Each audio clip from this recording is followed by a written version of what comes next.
Welcome to the circuit, and welcome to the lunch circuit. For those who are not here in the event, totally cool. Hopefully we don't distract you, but keep working and studying. Thanks guys in the back. Welcome to the circuit. First timers, anybody? First time in the circuit? Really? No, just at this event. Oh, okay. First time here? No more comments or Of course, my big ass gets up right when it starts. Also, exciting here in the middle. They may not want me to call them out, but I'm going to because it's exciting. But Ginger and Rebecca and interior design class from Chattanooga Tech. Let's give them a round of applause for doing this. Excited to have you guys here. I told Kandace and Rob beforehand to really drop a lot of knowledge. All right, so no pressure. Well, real quick, by way of introduction, what I want to tell you guys, because a lot of you may not know what we do. Can you not hear me? Okay. Is that better? Okay. So I work with the Cherokee Office of Economic Development. I'm going to show you a video real quick about what we do, but before I do, I want to jump ahead and go to our team. This is our incredible team. We do everything economic development in Cherokee, from product development and growing and expanding existing businesses to recruiting companies here like Yanmar out on 92 and the big corporate park that you've probably driven by, to film and media. We have a camera-ready liaison, as well as every county in Georgia has a camera-ready person that works as the liaison between the film scouts and the locations in that county. We have somebody who works on our investor relations with our public-private partnership of investors called Cherokee by Choice. Our fearless president, Misty Martin, our vice president, Heath Tippins, and then we work on entrepreneurship and workforce and talent development as well. So we do all those things to try to grow economic development in Cherokee. All 5 cities. Who can name all 5 cities?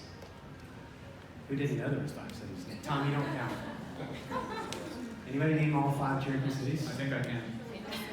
Canton, Woodstock, Ackworth, Ball Ground. Ackworth's Well, not. Is it Ackworth? Ackworth is not, technically. I didn't mean Ackworth. Waleska, Holly Springs, Waleska, Silicon City. Moral of the story, know your geography, friends. Know your geography. Good job, babe. Good try. Learning. All right, I'm going to go back here. Bear with me a second. I'm going to show you guys this video, which really goes, explains better than what I can about what we do as a team and why we do it.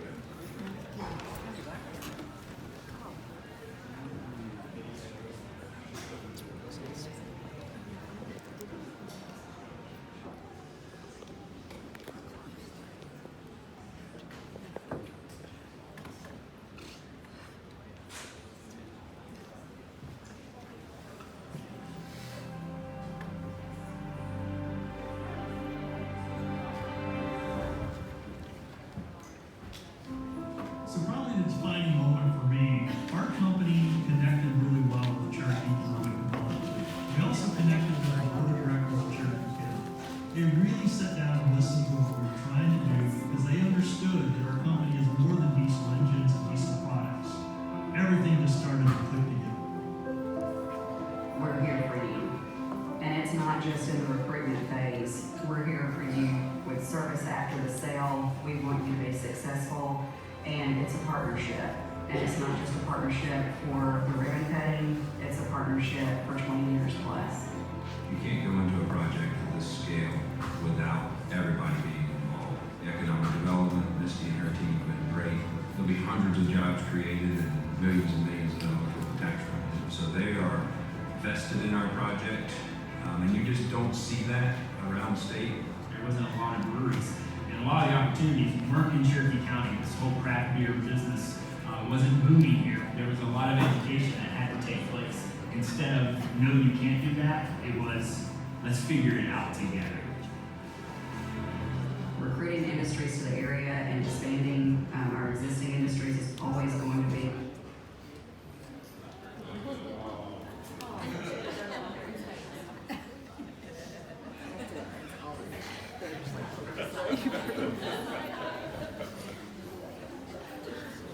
Whatever you do. Don't use the word.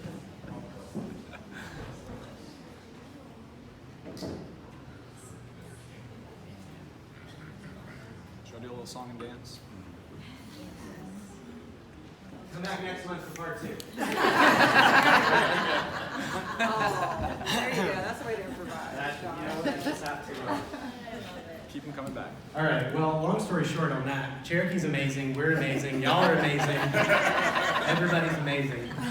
You can go to our website and learn more. The video should work there. Apparently our internet is down, which is fantastic.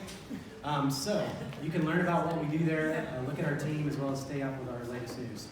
If you live, work, play in Cherokee, we would encourage you to share your story with us. We've been running this campaign for almost a year and a half now, trying to get the word out on why people are making Cherokee their choice. Everybody has a story to tell. We'd love to hear y'all's stories. So using the hashtag on Instagram, Facebook, Twitter, tell us your story. We'd love to hear it because it all brings together the collective story that we love to hear.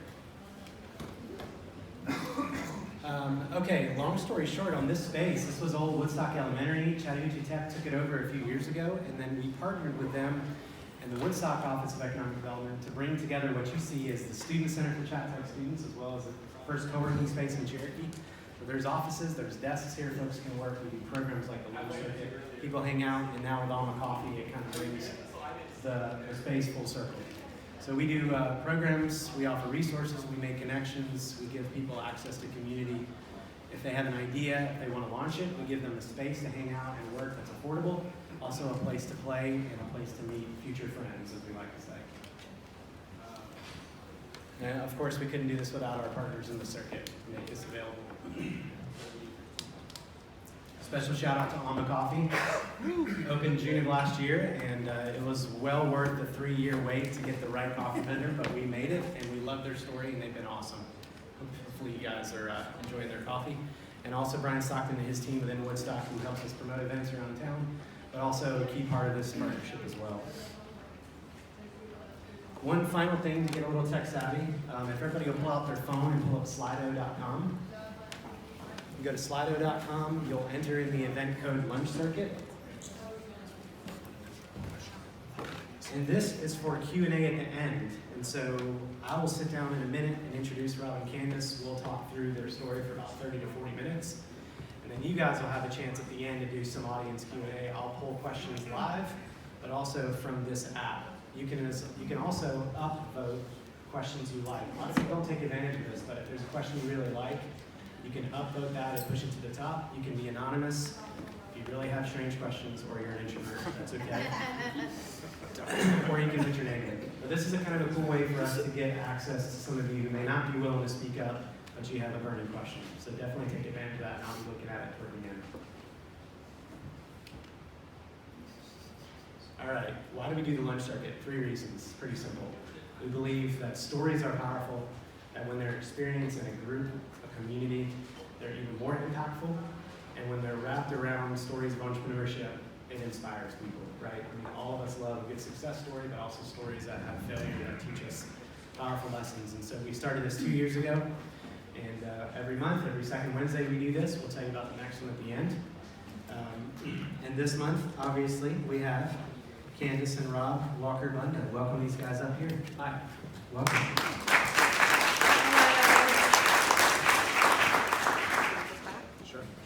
So, these guys are visual storytellers. They are brand designers, space designers, and they work hard to tell the stories and create experiences for brands, both locally and really outside the state as well. And we'll look at some of this in a minute, but this is just a snapshot of some of the stuff they've done. Has anybody been to Queenie's up in Canton? Yeah. The Mill on Etowah, East Main Cafe, and then even that logo at the bottom, which I believe is one of the logos for the Cadence Fair. Correct. Right? These guys are incredibly talented. They have 2 kids. Their story is fascinating, and so I'm excited to dig in here.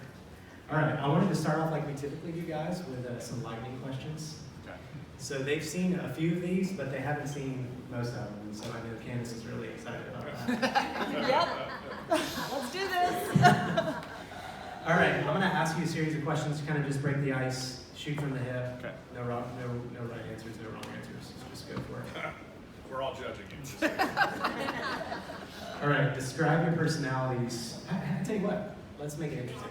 Describe the other I knew he personalities. was going to do this. Describe the other person's personality in one word. So many come to mind.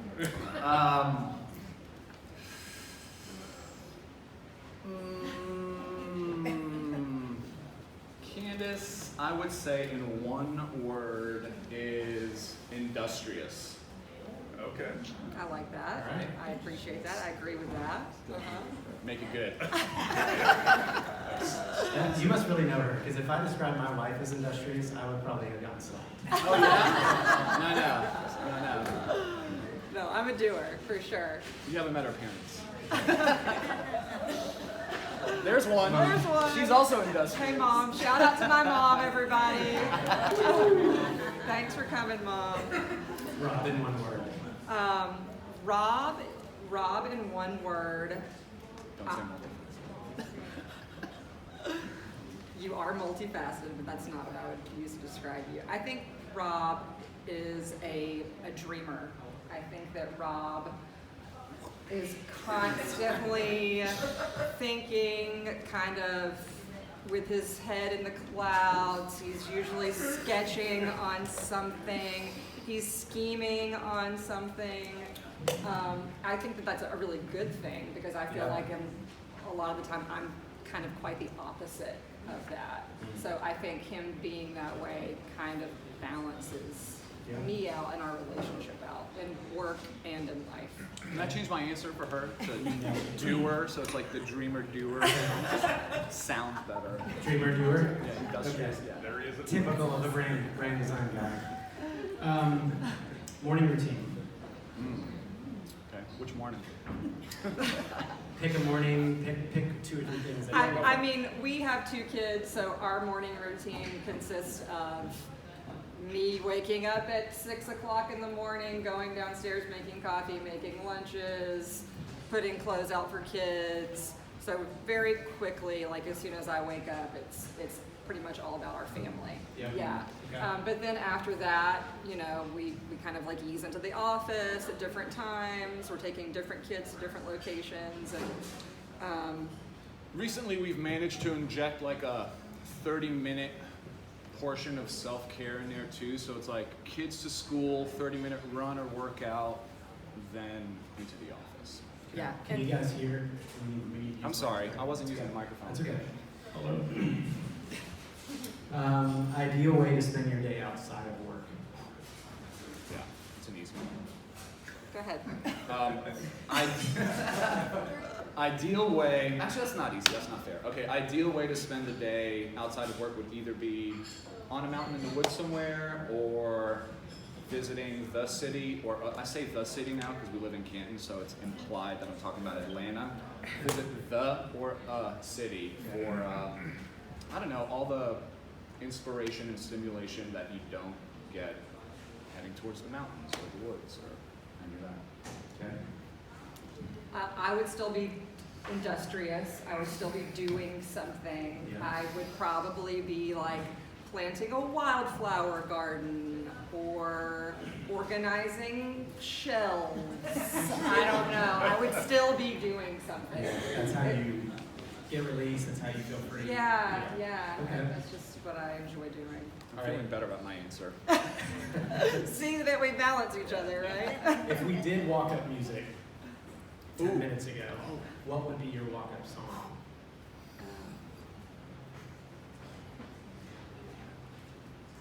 You know, I hate. As soon as you said that, Ladies' Night started playing in my head. I don't know why, but that's like the first song. Imagine myself walking And up. now I can't stop hearing ladies' night. I'm not going to be able There to it answer is. that question. Somebody get Ladies' Night. Sorry, you're all welcome. Best advice you've, or did you want to So, answer? so back to the music question. One kind of agreement that Rob and I have had in our relationship from the get-go is that Rob is definitely like an audiophile. Like he loves music, and I love music too, but he is really interested in like seeking new music out. So I will always provide you with peanut butter and banana sandwiches for lunch, and you will always provide me with new music. So thank you for that. That's a great. That is our arrangement. Mutual agreement. Yeah. I love that. Best advice you've ever received. Yeah. You can go first on that one, bud. So there's two actually, and it's funny because in thinking about this, it made me realize how the two sort of speak to each other now. But the first was from my dad, and so my dad was a artist and designer back in the days when there wasn't Photoshop, everything was being done by hand. And so I think he had a real appreciation for simplicity. And when I would draw or do whatever, his words of wisdom were always less is more. Like less is more, and I find myself as I get older going back to that constantly, and we have different ways of saying it, like don't make it fussy, keep it simple, etc. But less is more easily have been the words that I have like ride or die by. You know, that's, and when I was considering leaving my teaching job, I was talking to my neighbor about it, and I had already put in my notice, and then was kind of compartmentalizing and coming to terms with the fact that I had sort of turned my back on this job with benefits and retirement and all this stuff, and I was talking to him about it and saying, you know, I'm thinking maybe I made a mistake. And he said, just remember, the grass is always greener on the other side of the fence, and it's usually because it's growing out of shit. And that was honestly like some of the best, I'm sorry, that was like some of the best advice. And now I realize that the two are actually related, because I usually find myself in a project at a point where I'm thinking, I could do more with this, what can I add here, how can I change this? And inevitably I find myself saying, less is more. And so I'm looking at the other side of that fence thinking this could be more colorful, more this, more that, but usually the side you're on is the one to work with. That's good. Nice, babe. Thanks. In grad school at SCAD, I had a professor, Julie Rogers Varland, and I was upset about not understanding some wall section or some detail. I'm not exactly sure what it was that I was bothered by. But she looked at me and said, Candace, it's not the architect's job to know a lot about a little. It's the job of the architect to know a little about a lot. So that really struck a chord with me, and I have to remind myself of that sometimes, you know, daily almost, that I'm not going to know everything about this one discipline, but if I can know just little bits of information about kind of all these different disciplines, then I think that makes me a stronger designer. You still live by that, you know? Yeah. Yeah. It's good. See how we moved from icebreaker naturally into this story? You're so good at this. I'm not. That's you You guys. really are. No, that's you guys. You feel comfortable. All right, last icebreaker, just because it's interesting. What is one thing about you that surprises people, or that would surprise people? Keep it PG-13. Yeah. I'm sorry. Yeah. But I cuss at public speaking engagements. Man, I don't know that there's anything about me that surprises people, honestly. I think for me, a lot of people are surprised to find out that I grew up in Canton, Georgia. In case some of you did not know that, woo, yeah, shout out to those folks in Canton, Georgia. That I grew up here, and that I was actually a really like competitive athlete in high school. Basketball, and right? then into college. Track. Basketball, a little bit of track, but mainly basketball. So I think when people find that out, they're always kind of like, huh, you're like creative, but also like athletic and. You don't trip over your feet. Right. Sometimes those two are kind of mutually exclusive, but not in my case. I think the only thing people are ever surprised to hear me say is that I don't or didn't play basketball. Honestly, I mean, that's the thing. Because how could I be with you if you didn't play I didn't mean basketball? to like piggyback off of that, but as you said, I was like, that's definitely something. That was Can you lovely. play basketball? All this hype for nothing. Can you shoot? Can you dribble? He's getting better. No, it's a hard no. I mean, we don't have goals in here, but we can figure out a way to do a pickup game inside of here later. Goals, proverbially and literally. So tell us a little bit, let's go into like backstory, not too much, but just where you guys, I know you grew up in Canton, but where did you grow up, Rob? What was that like, and how did you guys end up here? Sure, so I was born in New York City. I lived in Manhattan until I was 4, and then my mother moved to Israel with my brother and I, another pseudo-surprising fact. We lived there for 5 years, moved back to New York City, Spent the remainder of my growing up there, and then went to college in Boston and ended up Oh, I know an interesting fact. in Savannah. Yes. Where you went to high school. Yeah. That's a fun one. I went to high school at the LaGuardia High School of Visual and Performing Arts in New York City, which if you've ever seen Fame, that's our school song. I mean, that movie's about my That school. is the school that it's We're danced based on, tables. Fame. All right. That's really little interesting. I did not go for tidbit. visual art though. I went for tuba. See, there's more and more surprises. By the minute! There it is. You paid for the whole seat, but you only needed the edge. I played tuba in high school. I wouldn't have pegged you as a tuba player. Even with these legs? No basketball, but tuba. Tuba. That's what this height was for, is carrying the tuba. What was the? Oh, Growing up? keep going. You did a little bit. Yeah, so that was it. So I grew Okay. up in New York and Israel, and then moved to Boston, ended up in Savannah, Atlanta. Because of SCAD, right? Yeah. Came to Savannah for Correct. SCAD, which is why you went to Savannah for SCAD as well. And you guys met there. We did. Typical like Jewish kid, North Georgia. Very kid, typical. In a bar. Storyboard. We met at the bar. 1 in a million. Mom's here. Yeah, so I grew up in Canton and then eventually made my way down to Savannah, to the Savannah College of Art and Design. I was actually there for a year, I think, before you, or a year or two before you came down there. It was like 2001 when I went to SCAD. I was still working at a pet store. Yeah. And I remember when I was researching SCAD though, or I didn't really know that I was going to be researching SCAD specifically, but I was looking to do something in college. I didn't know exactly what it needed to be or what it should be.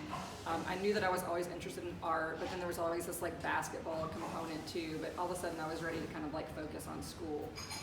So I stumbled across the Savannah College of Art and Design website, and I just remember my mind just being like, just kind of opening up and seeing that there was a place where you could go and study architecture, art history, interior design, graphic design, fibers, fashion. I mean, like anything and everything that I've ever been like really interested in my life, like I could go to this one school and well, less like sequential arts. Like, sorry, comic book people, I wasn't really ever into sequential arts. But so yeah, so I ended up going to Savannah, and funny story, Rob and I actually met working at a wine bar together.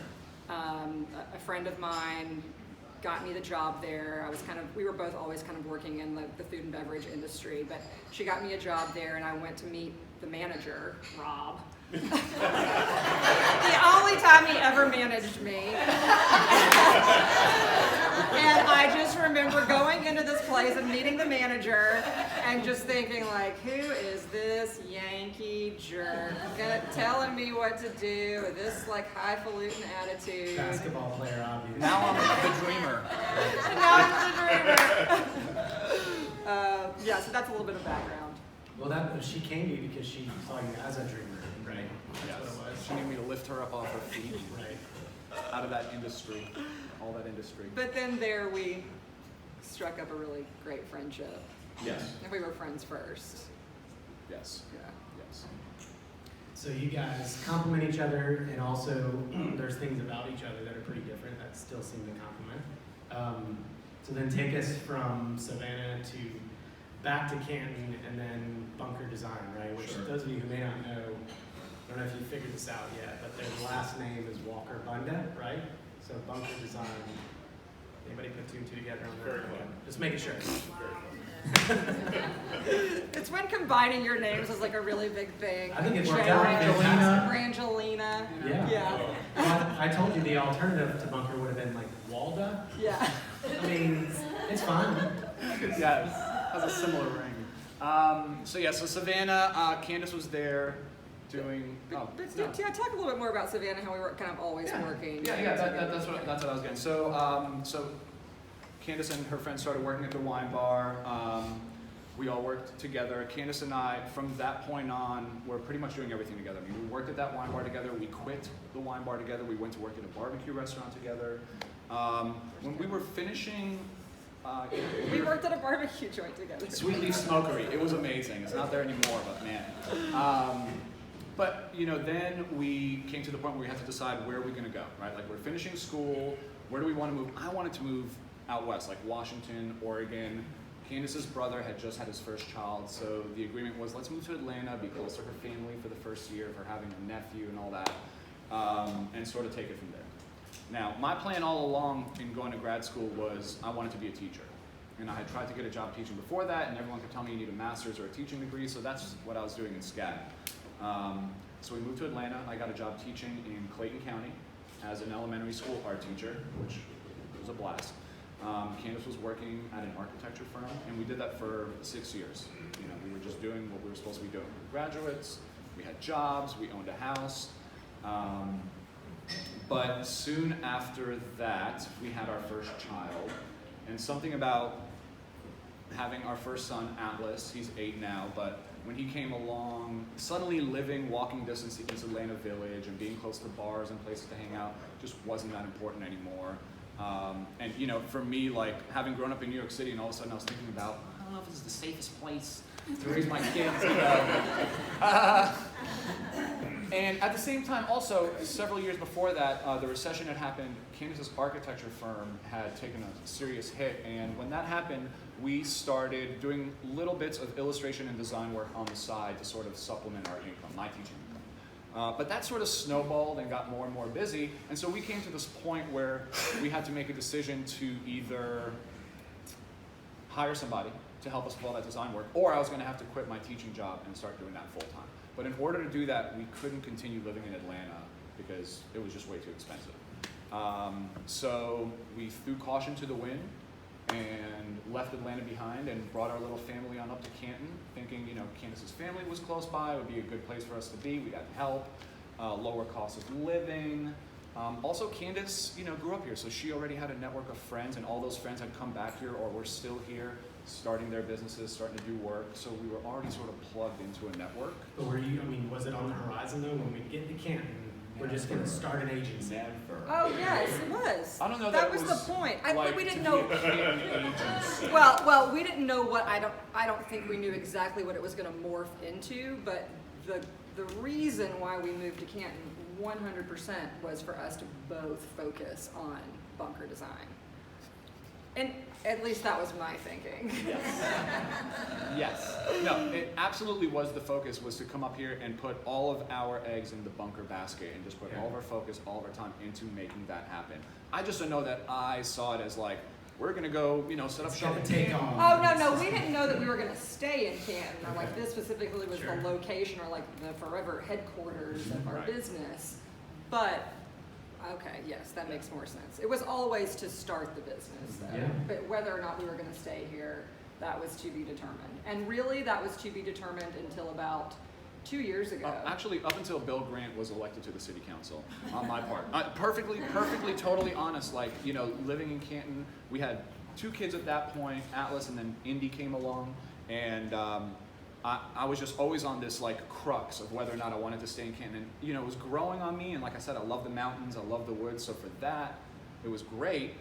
At the same time, I was like, we're creatives, and you know, I have these kids growing up now, and I grew up in New York City, and like, what sort of exposure and experiences do I want to create for them? And I remember when Bill started running, I was like, you know what, this is a step in the right direction. And if he can get elected to city council, that means that like this whole area is headed in the right direction, and maybe I can have a different outlook on like raising a family here and staying here. And so, gosh be darned, his getting elected, that was a huge push. And we really got behind him. You know, we helped campaign, we wore the shirts, did all the stuff. Drank the Kool-Aid. Yes, we drank the Kool-Aid 100%. Well, Bill is an entrepreneur as well. For those who don't know, Mayor Bill Grant is an entrepreneur and a creative. And his story is fascinating. But how would you guys define entrepreneurship? I mean, you've been at this for now 10, 12 years-ish, give or take, bunker design. What does it mean to be an entrepreneur? And why do you continue to make the choice year after year? You know, we could just go get a really killer 9-to-5 at a great design agency and maybe make good money. But why do you continue this rat race, if you will? I feel like both of us have always just are kind of unorthodox in the way we do things, and we've never really fit like the mold. So when it came to the decision between like, do we go back into Atlanta and do I work at some big architecture firm, and do you work at some, you know, very large design agency. Like, we very much have gotten really comfortable in the flexibility that this life provides us. And for us, it's, if we had to decide between like making more money or spending more time with our family, like 100% we're going to choose spending more time with our family. And the fact that one of us can pick up our kid off the bus every day at like 2:45, and if we need to take them back to the office, we can, or we can work from home, or whatever we need to do, like, that's really important to us. So I think that, you know, from that standpoint, it's just really, really would be very, very difficult for us to kind of go back to that lifestyle after having this one. Mm-hmm. Yeah, and you also asked, you know, what do we think being an entrepreneur means, or what is an entrepreneur? And I thought about this question a lot because we talked about this, and more than anything, I think it means being a problem solver, right?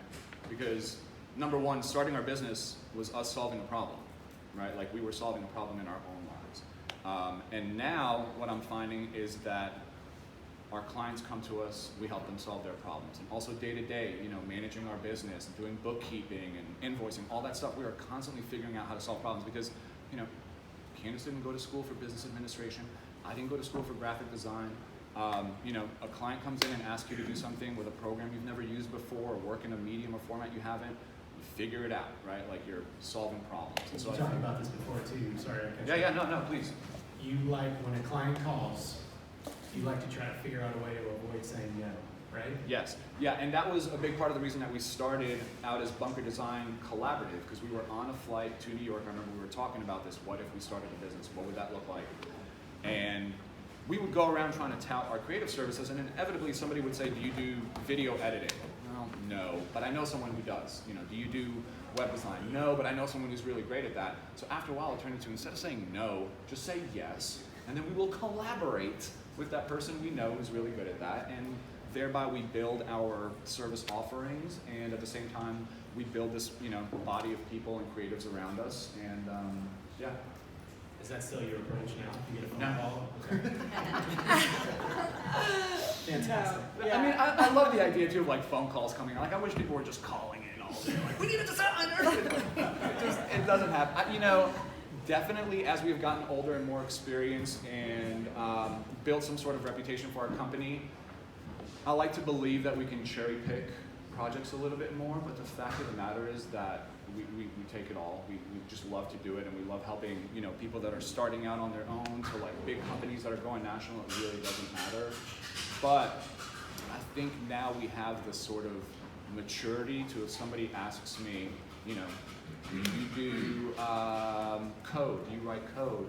I can look at them and say no. And at this point, it's because I feel like that waters down our company's brain more than anything. And to piggyback off of that, I think more now than before or earlier in our business, we understand people more, and we understand certain types of clients a little bit more, and we know when someone comes to us, you know, how serious they are, if it's a business that we can kind of get behind and we can kind of like align with, like, what are their values, what is their mission, is it comparable to ours, and those for us are like really the best projects.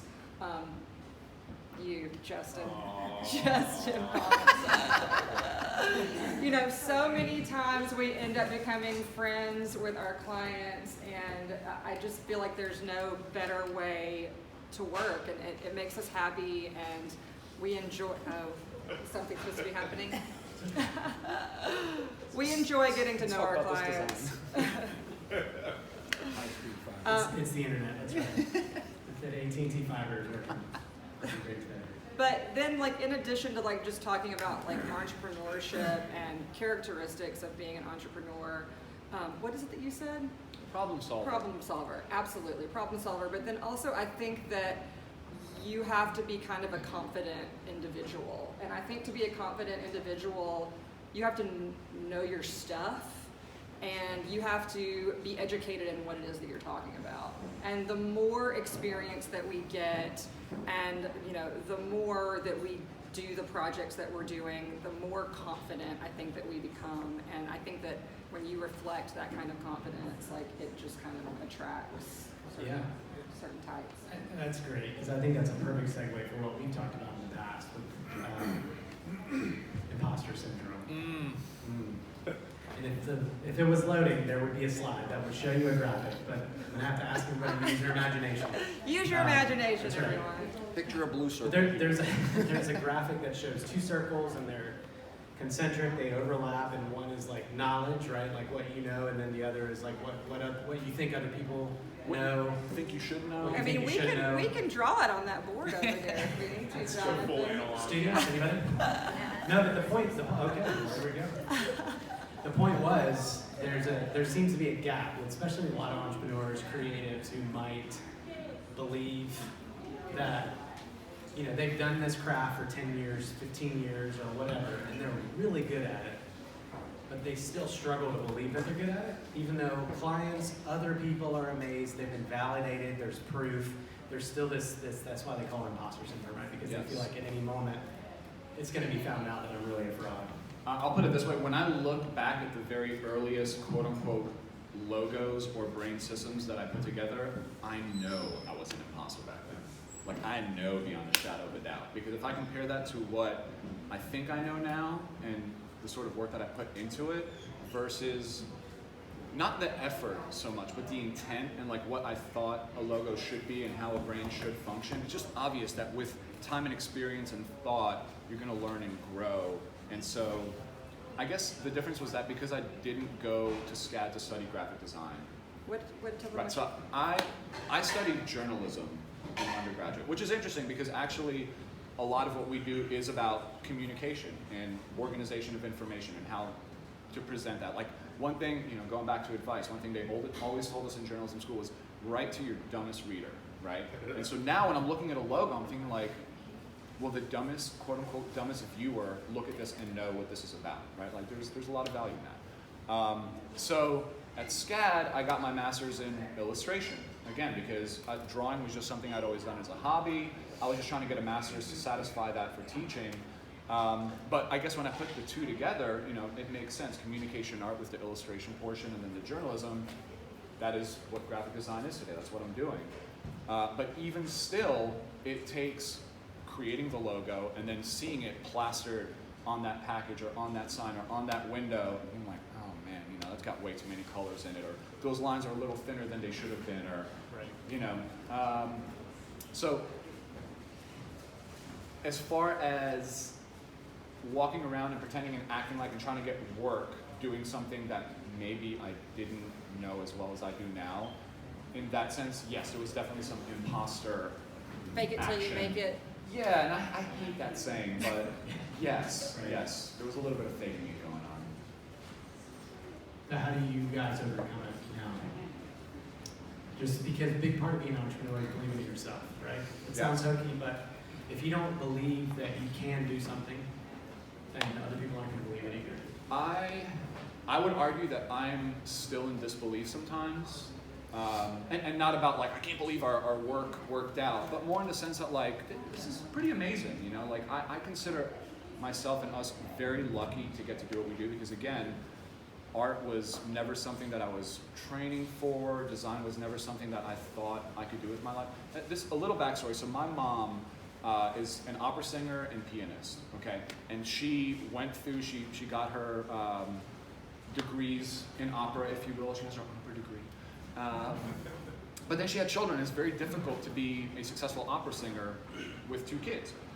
So from a very early age, and this is also part of like that, you know, immigrant parents, middle class raising, but like you're going to go to college, you're going to get a job. And it's not going to be drawing, and it's not going to be playing the piano or singing opera. It's going to be something that makes you money, and you can do all that fun stuff on the side.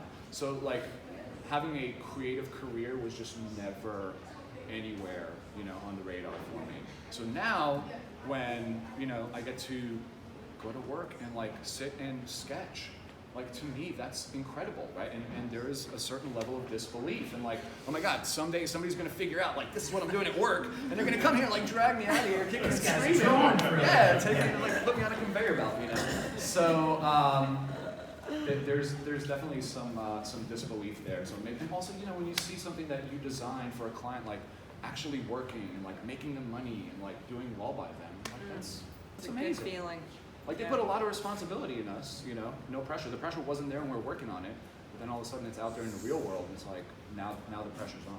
How do you get to a place where you're satisfied with the end result, right? Because we've talked tell about me. we've talked about how you've got these clients, right? You guys are very relational people. The work-life balance, the lines are blurred for you guys, which I think is really cool. Yeah. You become friends. You're having drinks with clients. How do you get to a point where they may be elated at what you've built or designed, but there may be something where you're like, I wish we could have done a little bit more. How do you take it to a place? I can answer. I feel like we're not going to ever show anyone something that we're not 100% behind. Now there are moments when things get tweaked here and there, so then maybe we're like 90% behind it. We don't always agree with maybe the color selection or like adding this one additional line. But for the most part, we're never going to put anything in front of a client that we don't really truly love. But we also very much get to that place by working with the client. Like I'm not, and Rob is never just going to do what Rob and Candace like. There's a whole discovery process that happens before we produce any materials, where we have to get to know our client. We need to know their target market. We need to understand what it is they're trying to do. And then I think through that process, working together, we really have almost always come up with a product that I feel like we're happy with. Yeah. You know, there's always going to be something here or there that you're like, you know, I wish they would have used that set of curtains and that location or whatever. But like that's keeping small. you up at night or anything. That's not true. Sometimes. No, it's not keeping us up at night. Not after the fact. Yeah. Right. Once it's there, it's there. Yeah. But you know, I'll be totally honest with you. And that's why I sent you those slides before and after to illustrate that point. Is through that discovery and getting to know people. When I first met Justin and he told me about his concept, my ideas for what the branding for Public should look like were very different from what we arrived at. But I love what we arrived at because it speaks to who Justin is. And when I see Justin wearing his, you know, Public hat or a patch or button, that is my satisfaction, because I'm like, heck yeah, this dude is so behind the logo that we did for him or the branding that he's like rocking it. Like it's, you know, he's out there repping it for the world to see. And to me, that is satisfaction.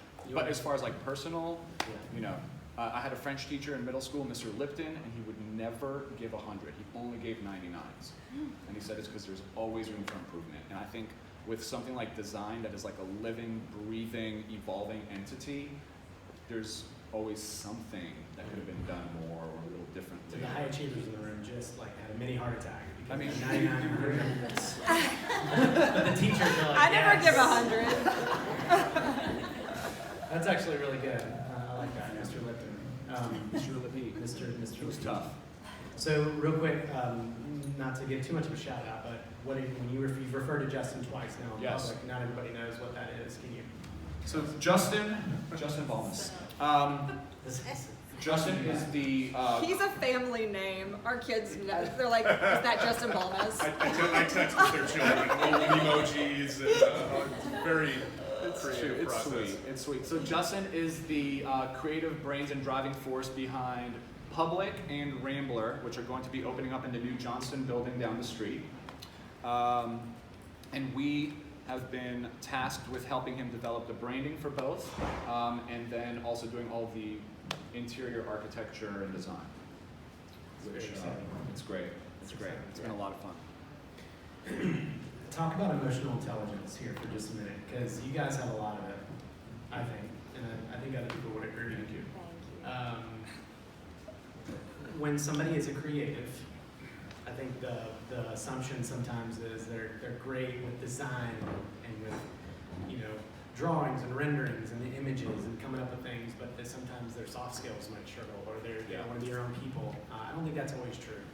But I think with you guys, you've managed to do both. You've got technical skills, you've got design skills, but you're also excellent with people. Where did that come from? Why does it matter for what you do? I have to be honest, hearing you say that and going back to the imposter syndrome thing, I feel a little bit like in the cartoons when two people are stacked on top of each other under a trench coat. Right? Because when Kandace and I met, I had the interpersonal social skills of a teenager from New York, because that's what I was, you know, just like a total a-hole, didn't care about like offending somebody or rubbing somebody the wrong, and not that I was like going out of my way to be offensive, I just was being me, just talking, right? But like, there was just this inherent abrasive, yeah. And so, working in a bar together, you know, Kandace would see me become, not irate, but like get annoyed with customers, and I wear my heart on my sleeve. Like, it was obvious that I was annoyed at that person. And I would turn to Kandace, and she was just always so good at treating everyone like they were her best friend. Like, she was so happy to see them, like she had missed them so much. And then as soon as they would leave, it was obvious that like maybe she didn't feel that way. Now, granted, I'm from New York, so this is like part of Southern culture a little bit, you know, the like keeping face and graces and all that. So that was, it was just so like at odds with everything I was used to and anything I'd experienced growing up, that it was impossible for me to ignore. And at the same time, once we started working and having a business of our own, and now like when you talk to clients, you're not representing Elysium, the wine bar, it's like Bunker, like your name is on it, you're feeding your kids with it. It just became increasingly evident that I had to be ever conscious of the way that I spoke to people and interacted. And I love people, I do, but it's just that, you know, again, I was raised in New York City by a very boisterous Forthright European New York Jewish mother. Who also Very was an opera intense. singer. I mean, Yes, she's also an opera singer. She's very loud. She speaks her mind. And so I think it's easy to, you know, conduct yourself that way, and it's not always the most professional or diplomatic way, you know? So that for me definitely is the way that I've developed some semblance of emotional intelligence.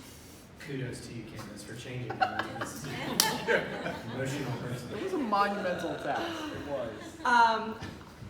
I think that my sense of, I guess, emotional intelligence or just enjoying talking to people and getting to know people and just kind of having empathy and wanting to know more about their story and wanting to see them succeed very much comes from both of my parents.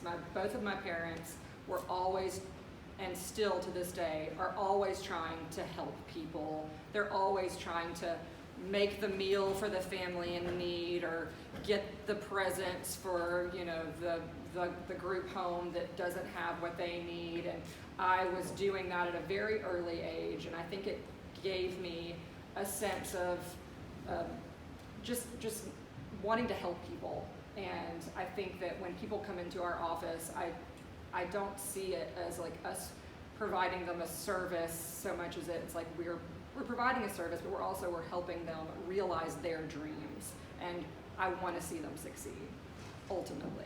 Yeah, that's good. I have time for one more question from me, believe it or not. That's it. All right. And then we'll move to you guys. Do you have a favorite failure? And I know that's a weird word, but it actually comes from a book by Tim Ferriss called Tribe of Mentors, where he asks the same, I think it's 10 or 20 questions of just these high performers.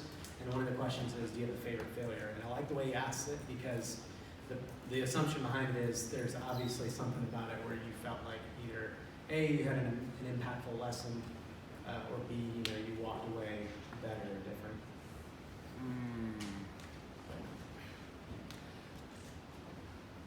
I think, so when I was in Atlanta, and when we were living in Atlanta and I was working in an architecture firm, I chose to work at a very small architecture firm because I wanted to learn the business of architecture. There were 7 or 8 people in my firm. And then 2009 came, and slowly, 8 people were 6 people, 6 people were 4 people, 2, and then my principals had to close down our office.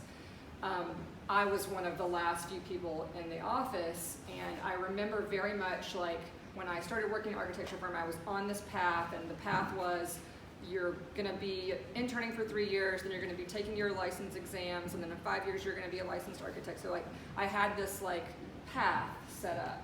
Well, when my company went under and I was no longer in an architecture firm and there were no architecture jobs to be had, I would have worked in construction, I would have done anything just to stay in the industry. In that moment, I had this feeling of no longer having control of the situation. And so in that moment, when I, quote unquote, was failing, it made me realize that I needed to take responsibility into my own hands, and that it wasn't really anyone else's responsibility to make sure that I had a job, or that like I was going to be an architect. I had put a lot of eggs into two people's baskets, and I didn't want to do that anymore. I wanted to have all the eggs in my own basket. So that's kind of how Bunker came to be. That's a great story. That's a because good answer. That's really not, it wasn't a result of you failing. Right. But you owned it. You owned the situation to the point where it caused It impacted me. Yeah. That's good. That's a tough question. I think it's hard for me to say what a favorite failure is, because honestly, part of our creative process involves me failing repeatedly through the course of any project. I mean, it sounds like, trying to be funny or something, but it's true. Like You take a lot of criticism. You take a lot of criticism, for sure. And so as I'm thinking about criticism, I think maybe not my favorite failure, but maybe the most important was, like I said, I didn't have an art background going into grad school. I think it was kind of a fluke that they accepted me to begin with, but they saw something, it was great. But lo and behold, here I am in this class now, and it's okay. We're going to work with color theory, and I have no idea what color theory is. I know that some colors look okay together, others don't really, but beyond that, it was just like nil. And so we had our first critique, and everyone puts their artwork out there, and I remember looking at all these kids. First of all, it's an illustration program, and kids were putting up like, acrylic paintings and stuff. So I was taking the word illustration way too literally, first of all, failure one.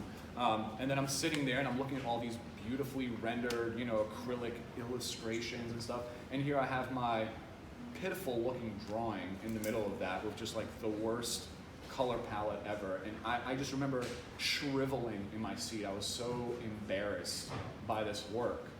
But as a result of that, Catherine Sando, my professor at the time, the next day in class, she pulled me aside and basically devoted the 2.5-hour studio session to like explaining color to me and how to build a palette for my work, and it doesn't have to be all this, and make this more simple, etc. And first of all, the relationship that I developed with her has lingered to this day. Like I still talk to her almost daily, which is interesting too. You branded her last year. I did her logo, which was super rewarding. And you had asked us a question when we were talking about mentors, and at first I was remiss because I don't really think I have a mentor yet. I'm looking, so if anyone is interested, please. But in that sense, she was very much a mentor because she looked right past the ego and anything else, and here's this 20-something-year-old kid who thinks he can do something, and all of a sudden in one fell swoop is made aware that he knows nothing. But she made it feel like that was okay, and like rather than that being a failure or an end place, that was really a starting point, That's good. Yeah. We'll have 73 other questions, but we don't have time. Are you serious? I don't, no. Like 10, that's okay. But I want to turn it over to you guys. Don't forget, if you want to ask a question but you don't want to ask it out loud, use the slido.com #lunchcircuit, hit enter, and then put your question. So I'll turn it over to you guys. Who wants to kick it off? Who has the first question? The hot seat. Please feel comfortable asking questions. I am very uncomfortable up here. I have a statement. I appreciate what you've been talking about. It's very helpful and informational. Thank you so much. It's very nice of you to share your story. Thanks. Thank you. Thanks a That is lot. so nice. Yeah. So when and how did interior design come into Bunker Design? Is that something that was always on your mind wanting to do? And like, what does that look like for you today doing interiors? So when I first went to SCAD, I originally went to SCAD for historic preservation. And in doing and starting historic preservation, we were in kind of a building arts program. So there was historic preservation, interior design, industrial design, architecture, and so there were a few different paths that you could take. Well, we were all kind of taking the original core classes together, so we were all mixed in like the initial graphics classes together. And I had a great professor that looked at my work and said, "Why are you doing historic preservation?" I was like, "What do you mean? I love historic preservation." He's like, "Why are you not doing architecture? If you do architecture, then you can do historic preservation, you can do interior design, you can do industrial design." It's kind of like the mother of all of the design principles. So while I was at SCAD, I decided to go down the architecture path, but then I still, in that path, I was able to take more interior design classes and still take historic preservation classes. And so that's still very much a part of what we do and what we love to do. So, just because someone is an architect doesn't necessarily mean that they can't still do interior design or historic preservation or whatever else under the kind of like building arts discipline. Yeah. So I think that that's probably, and I've always kind of leaned a little bit more towards the interior design side of things, under the architecture umbrella. Yeah. Good question. Yeah, great question. Thank you. Spencer in the back. Hey guys, how are you? Hey, Spencer. Good. Rob, you mentioned you take a lot of criticism. I'm in a business where we make 53 products a year, and we take lots of criticism. So we're very passionate about those products. What are your coping mechanisms for taking the criticism? Your product, actually. Fantastic tip. Next question. No. So, the interesting thing about that is, like I said, that quote unquote failure comes from putting your heart and soul into a presentation or a number of concepts, sharing it with this person who I'm not looking at you for any reason. You were just there. You share these concepts with this client who you now care a lot about, and you care about their success and their opinion. And when they look at all that stuff and just say, like, none of this is really working for me. First of all, I think the repeated act of going through that makes you sort of not numb to it, but it makes it okay. Going through grad school and both being subject to criticism and then also taking part in critiques, I think that's a huge one. Like putting yourself on the other side of things and critiquing, your partner's work or somebody else's work, or even just doing it for the sake of conversation, but it makes you come to terms with the value of that critique and also what is and isn't valuable in a critique. So if somebody comes to me with a critique that I don't see value in, it's easy for me to let it just sort of roll off and be like, all right, I just need to come up with some more ideas. And if it is valuable, then it's easy for me to take that and distill it down into a sensible list of edits or revisions to make to the artwork.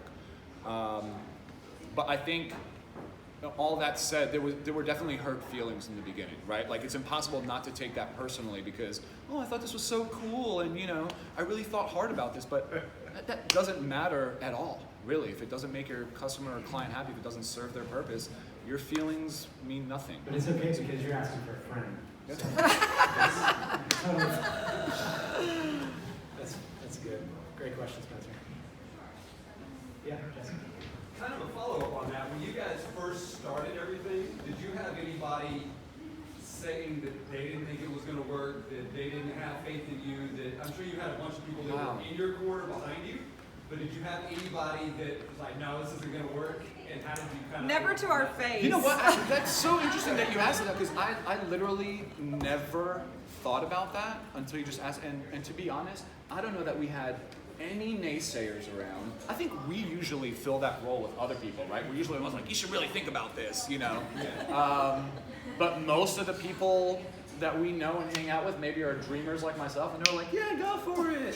It's a great idea. So surround yourself with people who think like you. Yes, keeps the successful entrepreneurship.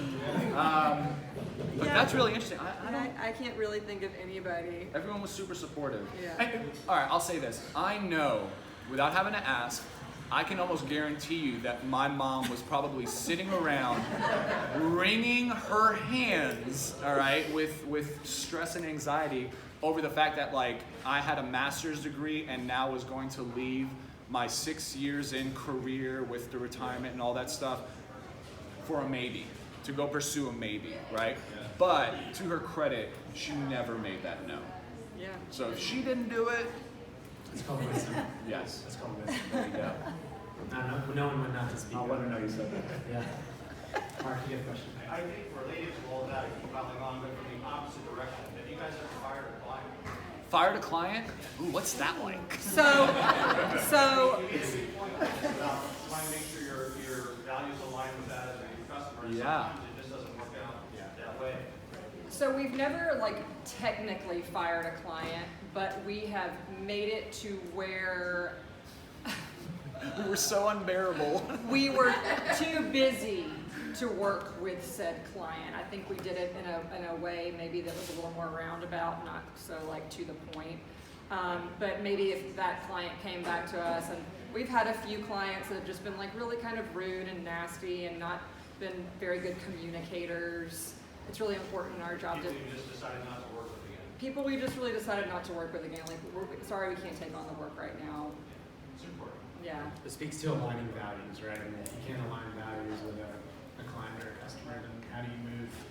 Absolutely. You know, also, like, I think our success and our relationship with our customers is so built on that interpersonal relationship that inevitably does happen. That with us, I think half the time people want to work with us because they get to know us and they're like, yeah, I'm sure their work is good, but I get a good vibe from these guys. I want to pursue this further.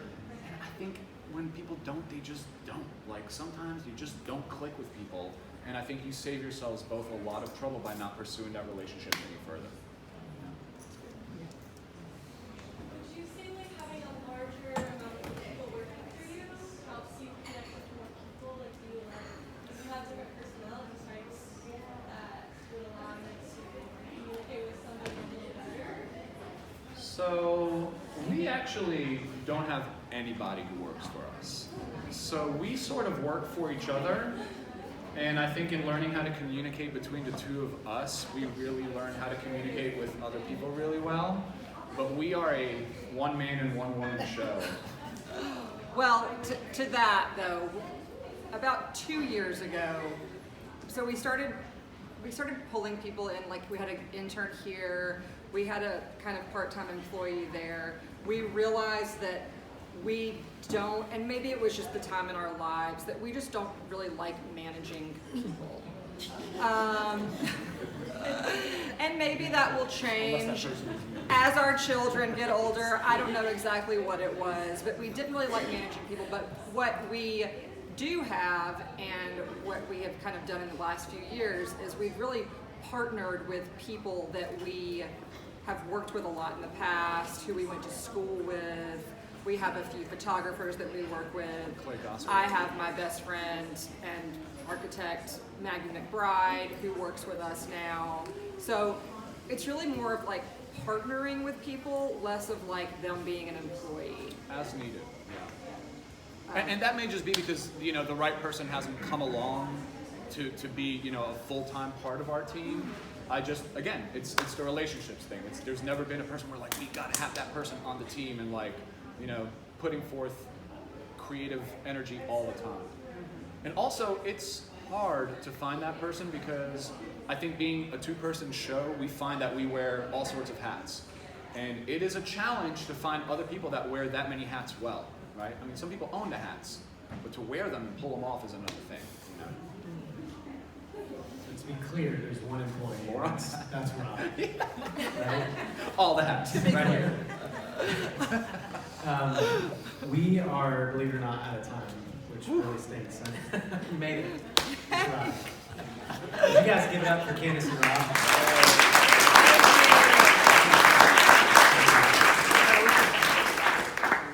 And thank you guys all for taking the time out of your days. I'm sure many of you are entrepreneurs, self-employed, or employed somewhere, and I know I speak for us when I say how difficult it is to pull time away from a Wednesday to devote 2 hours in the middle of your day to listen to somebody else talk about their work. So to that end, thank you all very much for taking the time out of yours to hear us talk.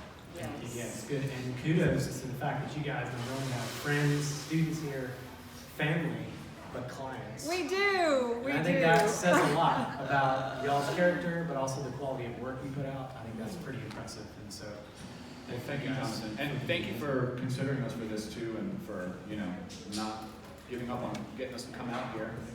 And I know we talked about this, we never made it to this portion, I don't want to take any more time, but you had asked us several times, why Canton, why do you stay in Canton, why Cherokee County, what do you like about us? And I think as I look around the room and I see people here that came out of genuine interest to hear us talk, they're not getting anything out of being here except delicious barbecue. But to look around the room and see so many people that we've worked with and who are continuing to use the work that we did for them, I mean, that does it all. Yeah. So, Thank you. Well, thank you guys. We'll do this again next month. We're shoring up final details on who that speaker will be, but you can mark your calendar for April 8th, second Wednesday next month. And if you want to get on our list, make sure your email is at the front on the sign-in, and we'll make sure you get connected. I don't know if you guys have any time at all to hang around for a couple minutes in case somebody wants to chat or take a selfie. Is that cool? Let's warm it up, baby. Line up. Justin. Pictures. Thank you guys. Thank y'all for being here. Thank you.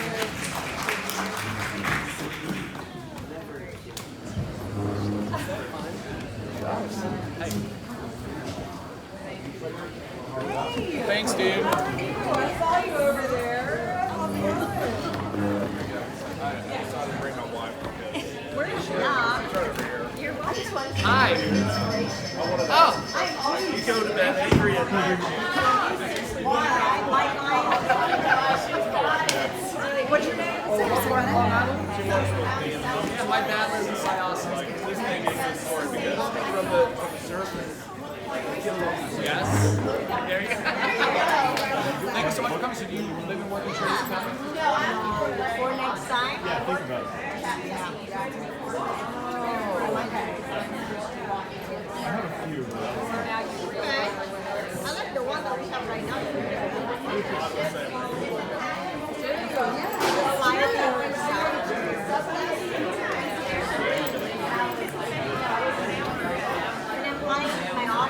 Even now.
Right, but I think the word, we kept repeating to ourselves as we were getting ready to quit our job and leave our life. We have work. Just thinking about that I just constantly found that self-realizing.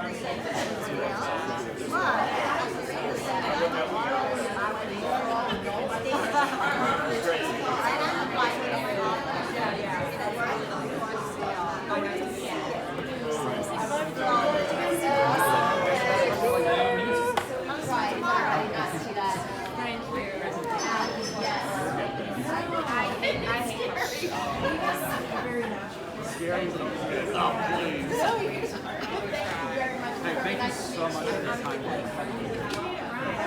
Look us up online.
so it got like all these rave reviews, and we got all this like, you know, chef mini start or whatever.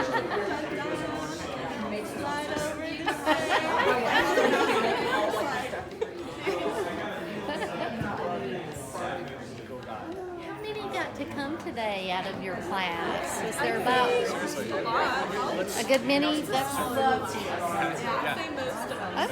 cool. That's awesome. How's it going? Clay. Rob, nice to meet you. How are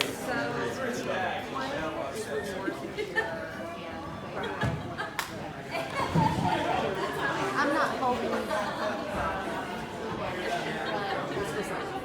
Yes. Okay. Yes, Maggie mentioned your name. Okay. Hi, Clay. How are you?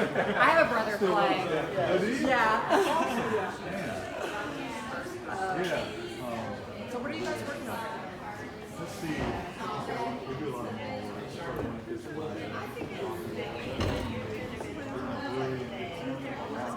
Cool.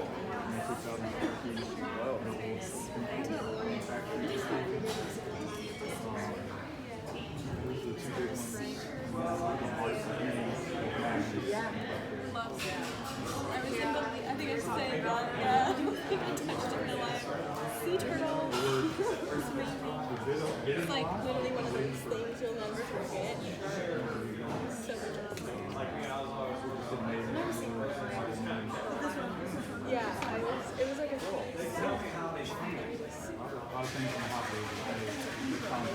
Sure. I understand. We're kind of in a similar boat. Somebody got We got a lot of stuff out there right Lots of now. bobbers floating around on the lake. We're not popping any bottles until I see something signed. Right. Yeah. For sure. It was very neat. I'll send you on email.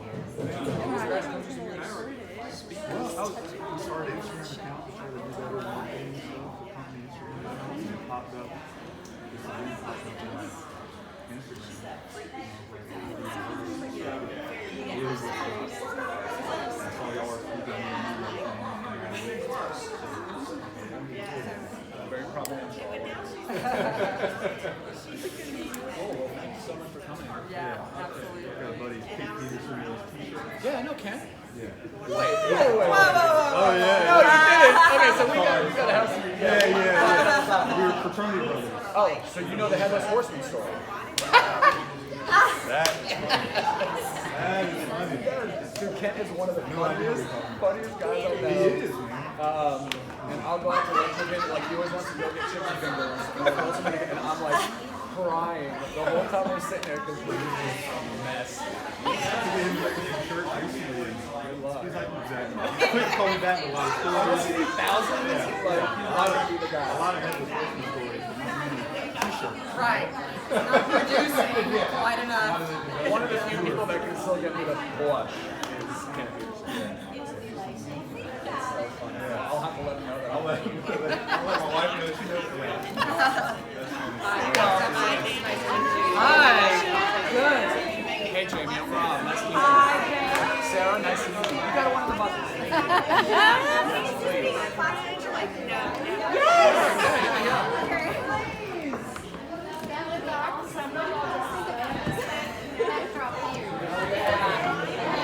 You tell me. Are we happy with this? You guys want to go?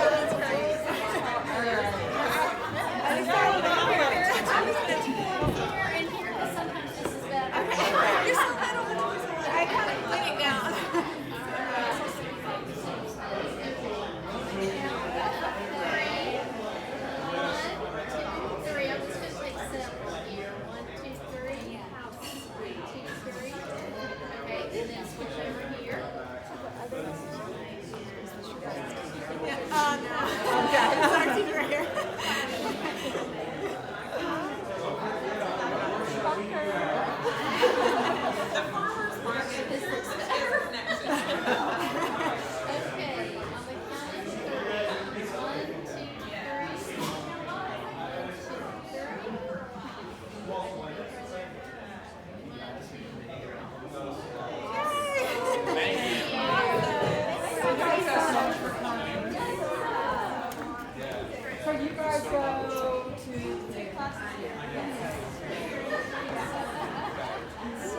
So you guys all go to different schools and come here for the interior design classes, or some of you are already working and taking interior design classes?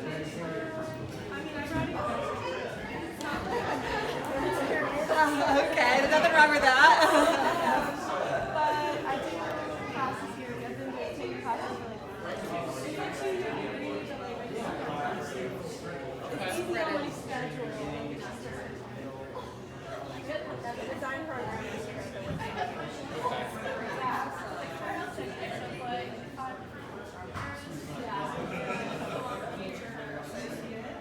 Well, I had no idea. Until Jonathan was like, the interior design program. And I was like, what? Interior design program at Tech? That's so cool. Those are our wonderful teachers. I know we're gonna have to look into it and see what other classes they have in the creative fields. I've definitely talked about wanting to try and teach some graphics. They have like in Marietta, I think they have a graphic design. Oh, really? As well, yes. I looked into that. But I just stuck with architecture. So is this an interior design studio course? Like you guys all have a project that works in the same space and you all share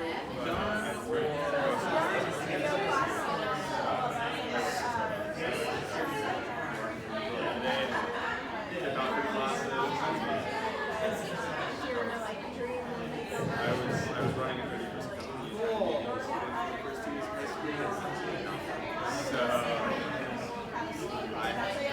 There was a lot of burnout that occurred. A couple months there. That's awesome. So will they use the actual design to make over a room for Oh yeah. Graduated 3 months.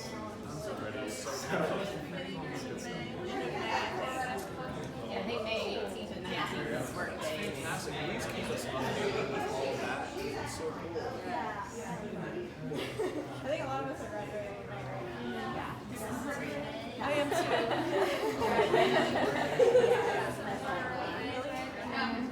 Have either of you been like done like I want to go study abroad for fine art in Italy? I do know that SCAD has a small satellite campus in Lacoste, France. It's just not Italy, but it is beautiful French countryside, little hamlet. location. They do.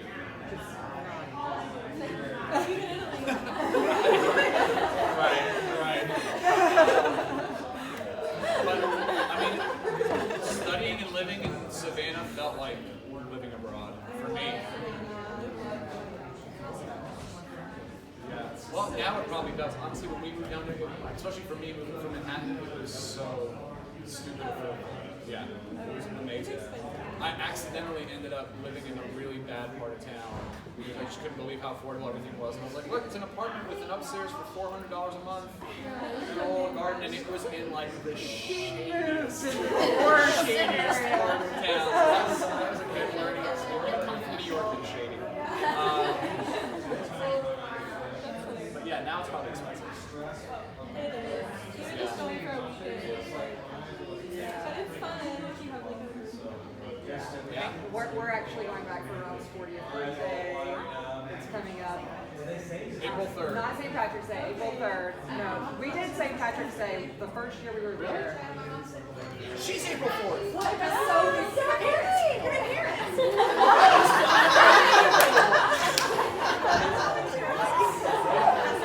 No way. Wow. Yeah, we share birthday midnight.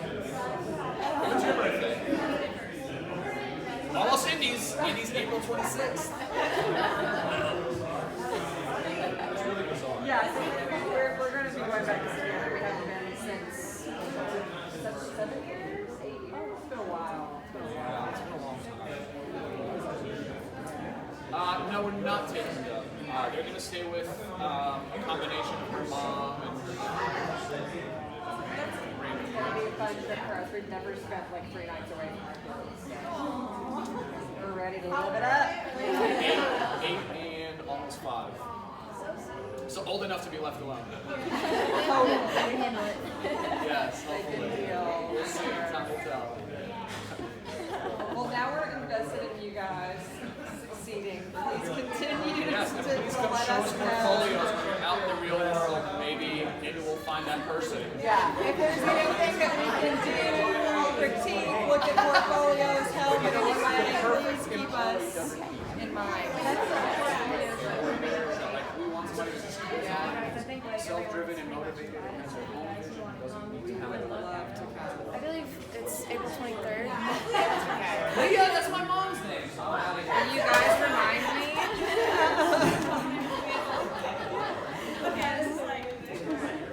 This is very unprofessional. I don't have a business card with me. But I'm gonna write down my email address, our email addresses, so if you guys could send us information on your portfolio. That is That's Well, no, it was funny because 2 weeks ago I was driving in Woodstock and I saw the logo on public viewing. I was like, oh, that looks so cool. I'm looking at their company, so I was like looking you guys up, and then like a couple days later, my teacher was like sending out the email. I was like, no way, you know, and so y'all would be like, oh, no. That was totally the intent. Yeah. And you know what, like, I don't know why it never occurred to us to align ourselves with any of the projects that we're unveiling, but certainly none of them had this sort of, real estate and like visual presence that building has. So when he offered, we're just kind of like, yes, put our logo on there, let's do that. Yeah. I don't know if he offered so much as we told him we were going to do it.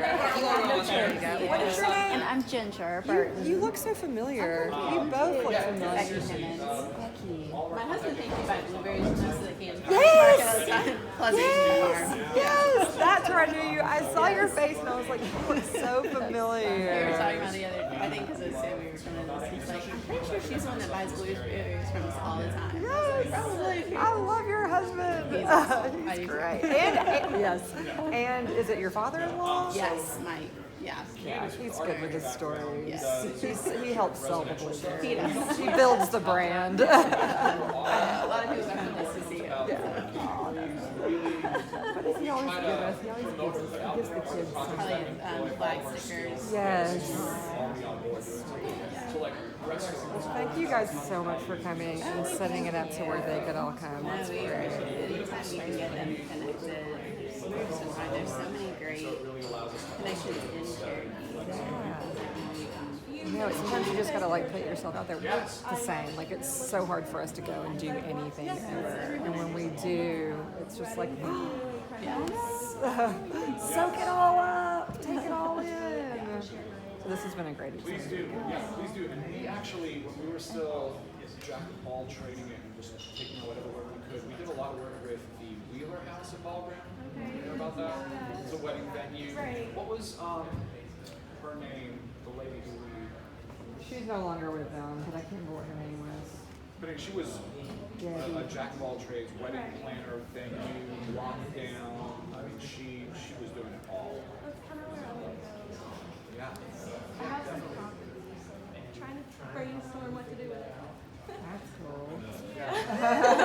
People are always getting married. Exactly. It's like never ending circuit of.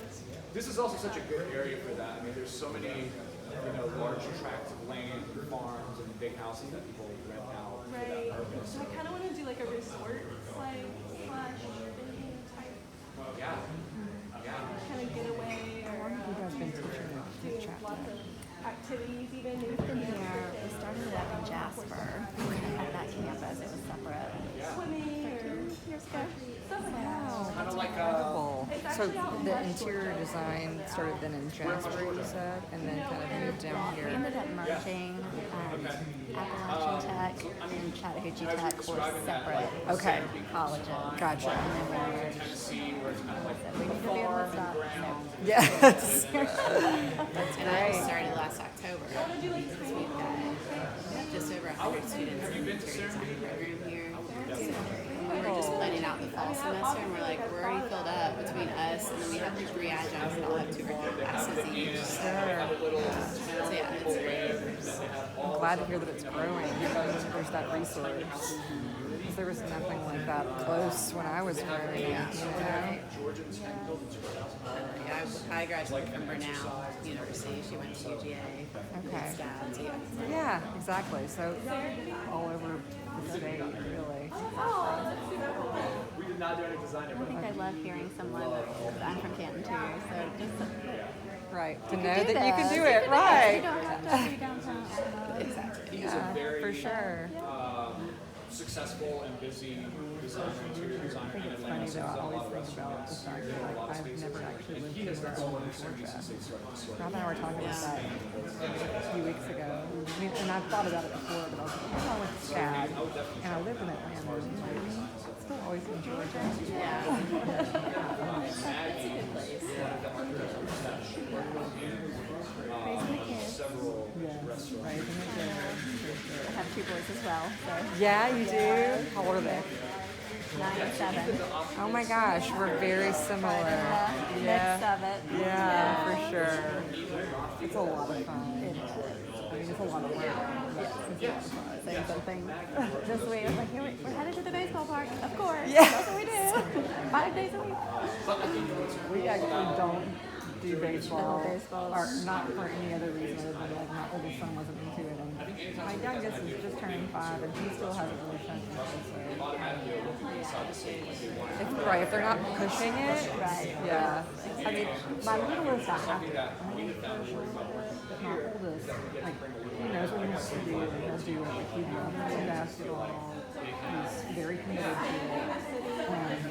It's still like he's in involved in doing something. Right. We should have set a time for you to come see the goats. I know. We had goats so like bring the boys to the baby goats. And they have told them that there are baby goats to bring them. They already know. Yeah, They're ready. Phil took them to get this budded yesterday, so anytime. And we'll probably start to sell 2 of them soon. So come see them. Sooner rather than later. Well, then when you start selling your goats, we bought land up off of Sam Nelson Road. Yeah, oh yeah, you're right. Yeah, I know where that is. Okay. We bought 4.5 acres about 2 years ago now, and we just broke ground a few weeks ago. So I was Okay. Yeah, we usually have them every year. So it'll be like probably next year. Yeah. Right. And just you'll see us at the farmers market, and Kel can tell you a lot about fencing and everything that they need. That's the biggest thing is with fence. And we'll have pictures of ours, but because we do this soap and all out of and ours are great. They're like they're full size, but they're not huge. And all of our moms and everything have been bottle fed, so they're usually very. I mean, they fall strong. So, you'll know where to come to get the goats when you have them. They just have such fun little personalities. Saying we're coming to see baby goats. He's like, I need some goats to help. Don't tell her. I don't know that. They have the fence, but then they keep everything just That's the thing. Like we've got a ton of time to do. We need clearing. Oh, they will take care of you. So my husband was like, we need more fence to keep the rest of it. Sure. Slow and steady. I know. There's so many things that I want done in the property like yesterday that I realized it's just going to be. It takes time. And we have to always like, this is what we do next and next and next. It's like so far like, wait, right back till we got the property. Sure. It was just work. And like, look what you have now. Like, this is all we've done. So we have, you gotta like stop. so we have an Instagram And for you can assess for sure. We'll do that. And then she is Candace. Burning and open. Yes, we definitely are in the burning phase. Yes, it's a thing. It is. But you know what? We wanted to do that. We said like, yes, we could hire somebody to come out here and like clear everything, you know, but we want to see and do it ourselves as much as we can. Yeah, so we just started the Floyd Instagram. For sure. Hey, Yay. Thank you. You're welcome. And we are building a How- house I was catching all your document that entire process. personal conversation. Oh, really? There's some good stuff in that. There is.